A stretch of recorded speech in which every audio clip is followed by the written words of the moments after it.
গাইবান্ধার পলাশবাড়ী উপজেলার সাতারপাড়া বালিকা উচ্চ বিদ্যালয়ে 2010 সালে সহকারী শিক্ষক পদে যোগ দেন রহিমা খাতুন।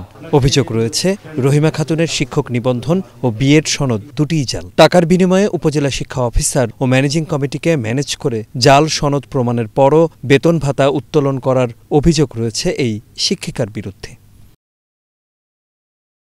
জাল সনদে রহিমা খাতুনকে চাকরি দিতে 3 লাখ টাকা নেয়ার কথা স্বীকার করেন নিয়োগকালীন সময়ের সাবেক এই ম্যানেজিং কমিটির সভাপতি।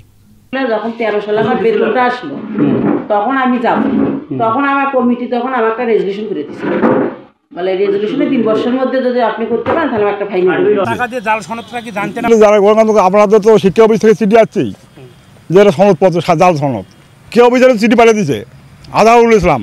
তখন কি করলেন আপনি? তখন তো বিল দিলে আমরা কি করবো, তখন আমাদের পদক্ষেপ কি থাকবে?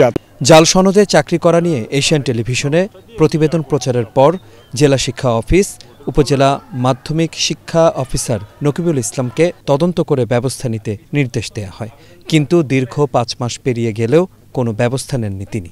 আপনি বলছেন তার আগে আমি মাধ্যমিককে দায়িত্ব দিয়েছেন, মাধ্যমিক কিন্তু আমাকে কোনো দিয়ে দেয়নি, আপনার তদন্ত প্রতিবেদন দেয়নি, ম্যানেজিং কমিটি কাউকে রেজুলেশনের মাধ্যমে নতুন করে নিবন্ধন ও বিএড সনদ অর্জনে সময় দিতে পারেন না জানিয়ে মাউসির পরিচালক বললেন তদন্ত করে ব্যবস্থা নেবেন তিনি। ম্যানেজিং কমিটির এ ধরনের কোনো এখতিয়ার নেই। কার কি সনদ লাগবে, নিয়োগের ক্ষেত্রে কি কি যোগ্যতা, এগুলো মন্ত্রণালয় কর্তৃক নির্ধারিত। যেটা জনবল কাঠামোতে নির্ধারিত আছে সেটা পরিবর্তনের ক্ষমতা অন্য কোনো কর্তৃপক্ষ অথবা ম্যানেজিং কমিটির নেই। এই অভিযোগ তদন্ত করে আইনানুগ প্রয়োজনীয় ব্যবস্থা গ্রহণ করব। তদন্তে জাল সার্টিফিকেট প্রমাণের পরেও কিভাবে সহকারী শিক্ষক রহিমা খাতুন বেতন ভাতা তুলছেন এমন প্রশ্ন এখন সচেতন মহলের। তাই নিয়োগ বাতিল সহ শাস্তিমূলক ব্যবস্থা নেবে কর্তৃপক্ষ, এমনটাই প্রত্যাশা সবার। আনোয়ার রাজ, এশিয়ান টেলিভিশন।